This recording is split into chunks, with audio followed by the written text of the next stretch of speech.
Somewhere deep in the soul of America is a steam locomotive. No singular machine has made a difference like the iron horse. The railroads built the nation, brought it to prosperity, and pulled it through war. Along the way, the steam locomotive made an indelible impression on every life it encountered, whether it came in the form of thrashing steel rods furiously putting the nation's commerce into motion, or in the form of a melancholy whistle singing through the countryside on an early spring breeze. The steam locomotive became a symbol of American life. The National Park Service recognizes the role that these glorious machines have played in American history, and through that concern, the Steamtown National Historic Site has become America's newest national park. Welcome aboard, ladies and gentlemen, as we look at its first season.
Welcome aboard, ladies and gentlemen, as we take a look at 1989, the inaugural season for the Steamtown National Historic Site, America's newest national park. The Steamtown collection of locomotives and rolling stock forms the nucleus of the park, along with the former Delaware, Lackawanna, and Western rail yards in downtown Scranton, Pennsylvania. The National Park Service intends to restore the collection of locomotives along with the park site to represent a fully operational steam-era rail yard. The 1989 season featured a series of temporary displays, a steam-powered shuttle train in the yard on weekdays, and on Fridays, Saturdays, Sundays, and holidays, a 60-mile-long steam-powered mainline excursion.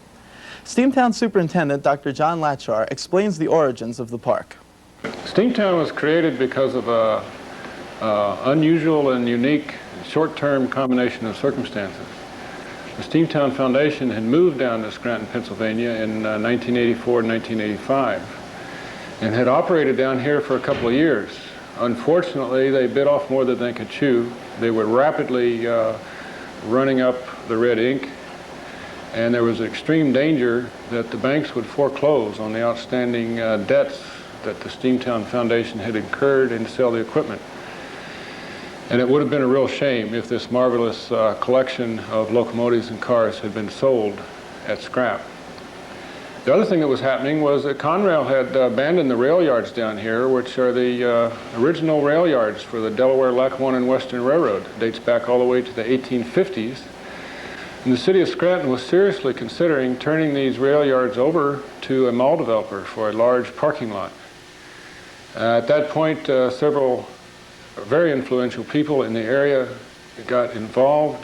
Congressman Joseph McDade, our local representative, was brought in, and between him and the director of the Park Service, who was very quickly sold on the idea, a deal was made whereby Steamtown National Historic Site would be created if the Steamtown Foundation agreed to turn over its collection, donate its collection to the National Park Service, and if the city of Scranton agreed to donate the historic railroad yards. Those agreements were drawn up, and legislation was submitted to Congress, and in October of 1986, Congress decreed that this was worthy of becoming a National Historic Site. To allow the public to view the different stages of development in the Steamtown Park, the National Park Service set up a few temporary displays for the 1989 season. Among the locomotives that were on display were Boston and Maine Pacific 3713, former Maine Central Consolidation 519, former Illinois Central Consolidation number 790, Canadian National 464T number 47, and a host of other smaller locomotives, as well as the huge Reading T1 number 2124. All of these locomotives were on display within the vicinity of the Visitor Center, located in the former Delaware, Lackawanna, and Western Railroad's maintenance building. Of course, there were more than trains at the park. 1989 featured a series of very special events, and high on the list was the visit of 4 Polish mechanics. These steam mechanics came over on special visas from Poland during the early autumn to work on Steamtown's Canadian National Locomotive number 3254. We were able, on very short notice, to get passports and visas. 4 Polish locomotive engineers from Poznan, Poland, all who work for Polish state railways, came and visited us for 6 weeks. They did a lot of work on getting the Canadian National 3254 about 75% ready to operate next season as a backup excursion locomotive. They would have finished it, but these guys became so popular around here that we had trouble keeping them at work. They were in constant demand for speeches and parties and to meet with local Polish communities, and were constantly being interviewed for TV and radio. It was, the whole thing was just a delightful experience, particularly given the dramatic political changes taking place in Eastern Europe at this time. And it was outstanding success for us, not only from the work and the experience that they brought and helped us out with, but just a chance to meet those 4 gentlemen from Poland and find out once again that people are the same around the world. It was marvelous. One of the most successful programs at the Steamtown National Historic Site was the VIP program, Volunteers in Parks. The volunteer program achieved tremendous success, especially considering that it was the park's first year of development. We had over 50 volunteers who signed up this year, which is an impressive number for a young park who really hasn't had a chance to organize its volunteer program. But what really blew me away was those folks volunteered over 9,700 hours over the course of the season. Now, if you're a manager like myself who translates hours into payrolls, we in essence were able to get over 4.5 man-years of volunteer labor here at the park. Without that volunteer crew, we couldn't have done nearly as much as we accomplished this year. And they did everything. Some of them were at the gate greeting visitors, some of them were giving tours, some of them were painting equipment, some of them were helping us out with our excursion operations. They were all over the place. We're deeply grateful to them, and we're going to try to get more of them next year. In 1989, the Steamtown National Historic Site had just one operating steam locomotive, former Canadian Pacific 462, number 2317. 2317 performed well, though, and she never missed an excursion throughout the 1989 season. Of course, the most popular program offered at the Steamtown National Historic Site during the 1989 season were the steam-powered excursion trains, which ran on Fridays, Saturdays, and Sundays, and also holidays, between West Scranton and the village of Kingsley, Pennsylvania, a round trip of over 60 miles. These excursions offered the public a rare opportunity to ride behind a mainline steam locomotive on mainline trackage to fully experience what steam railroading was like during its heyday. The trains operated over the former Delaware, Lackawanna, and Western Railway mainline, which is now owned by the Delaware and Hudson Railway, and at the time was being operated by the New York, Susquehanna, and Western Railway. The excursions were a tremendous success, with all but 3 running sold out, and reservations were needed well in advance to ride the steam train into the endless mountains. Superintendent Dr. John Latschar explains some of the reasons for the success of the excursions. We supplied the equipment to run on the Delaware and Hudson lines. They supplied the crews to man the trains, which helped them out by providing some more local employment. It worked so successfully primarily because they were able to reach way back in their rosters, and they gave us Bernie O'Brien, their road foreman of engines, which in layman's term is their senior engineer, who's worked with the Delaware and Hudson for over 40 years. He cut his teeth on steam engines, and he had the best time, he told us, that he's had in the last several decades running that steam locomotive for us. It was a marvelous crew. They really went out of their way to show people a good time. Excursion days would start early in the park as steam was brought up in the 2317. GP7 diesel locomotive number 514, formerly of the Nickel Plate Railroad, would pinch hit for the 2317 while she was out on the main line. Here we see the 514 doing its service on the shuttle train tours between the Roundhouse and Turntable Restoration Site and the National Park Service's Visitor Center. This afforded a unique opportunity for visitors to see two operating trains in the park at the same time, a forebearer of the Park Service's future plans. Behind GP7 number 514 is the Central Railroad of New Jersey Combine. A relic from Steam's glory days, it features its original wicker seating. This car was used on the Jersey Central's route, which included the main line between Jersey City, New Jersey and Scranton, Pennsylvania. So this car actually saw service in the area that it now resides in. At about 11 a.m., the steam crew would board the 2317 to prepare for the backup move across the Lackawanna River to the Delaware and Hudson's main line. This involved backing out of the Delaware, Lackawanna, and Western yards, which are now the Steamtown National Historic Site's yards, across the Lackawanna River on Bridge 60, through the south leg of the Hyde Park Y, and onto the Delaware and Hudson's main line.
The Steamtown boarding site, which was located in West Scranton behind the Ukrainian Bingo Hall at the corner of 9th and West Lackawanna Avenue, was astride the Delaware and Hudson's main line. The train would pull up to the throngs of people who had been waiting since early in the morning to ride that day's excursions. Trains ran sold out 99% of the time, and advance reservations were required for seating on the excursion. Cayuga Junction was the first landmark passed north of Scranton along the excursion route. This is where the Lackawanna Railroad's Kaiser Valley branch went southward to the coalfields, and where the New York, Ontario and Western's Cayuga Junction branch went under the main line.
Still in the middle of the steep climb to Clark's summit, the trains pierce narrow and scenic Liggett's Gap before reaching the broader valley at Chinchilla.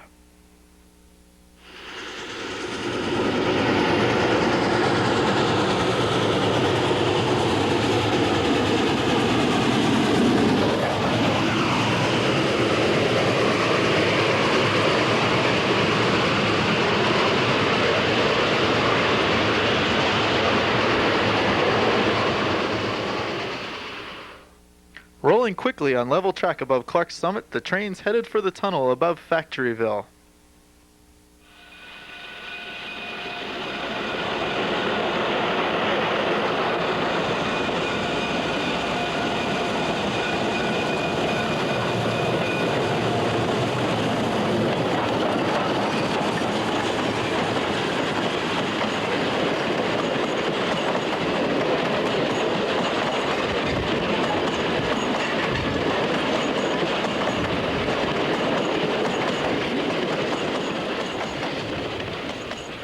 A few miles north of the tunnel, the trains pass high above the quaint village of Nicholson on the magnificent Tunkhannock Creek Viaduct. This bridge was built as part of the Lackawanna Railroad's relocation program and stands as a testament to the engineering marvels of the time.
Level track and welded rail lead to a speedy journey northward through the endless mountains, through the village of Hop Bottom, formerly known as Foster's.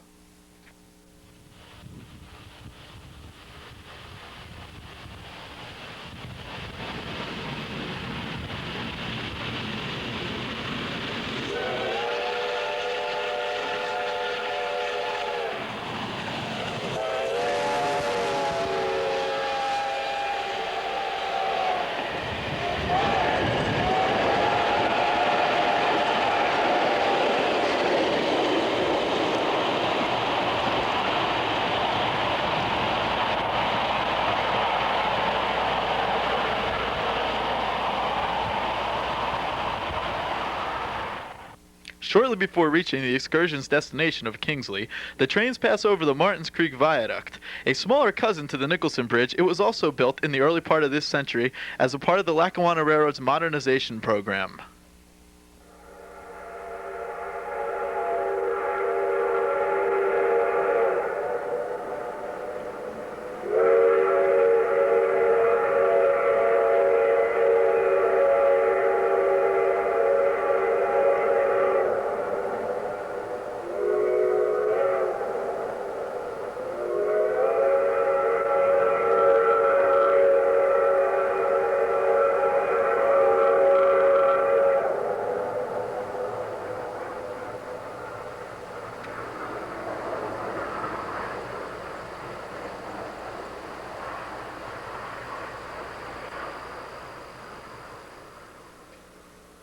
The village of Kingsley marks the end of the run for the Steamtown excursion.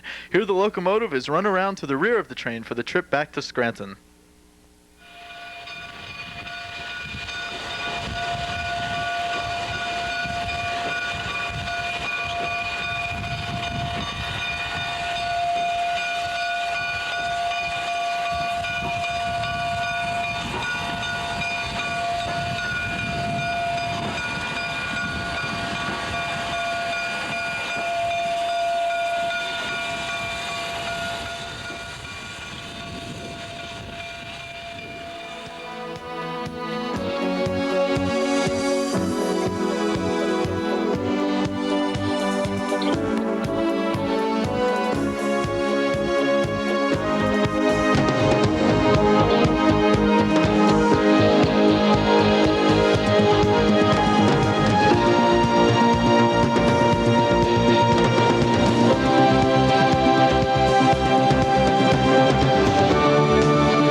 If the 1989 season was any indication, the future is extremely bright for the Steamtown National Historic Site. Construction has already begun on a number of projects that will turn the park back into an operating rail yard. Superintendent Latschar and the National Park Service have big plans for the park in the coming years. We're going to be starting the very visible construction and development program. It takes a couple of years for major construction activities to go through the planning and design stages. A lot of that has been completed, and by springtime we'll be breaking ground on the rehabilitation of the old roundhouse and the installation of the new turntable. And we're going to figure out a way that the visitors in 1990 are able to come in and see those activities underway. The things that we're proudest of is the fact we're able to open the park on an interim basis.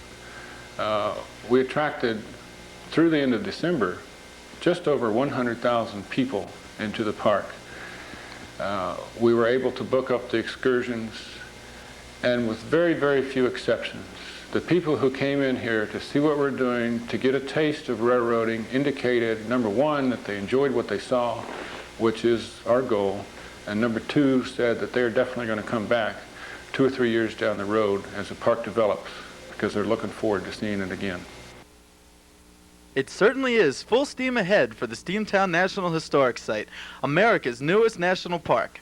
Restoration of the turntable and the roundhouse are already underway, as are the restorations of more steam locomotives to haul anxious passengers into the endless mountains along the trail of yesterday behind steam power.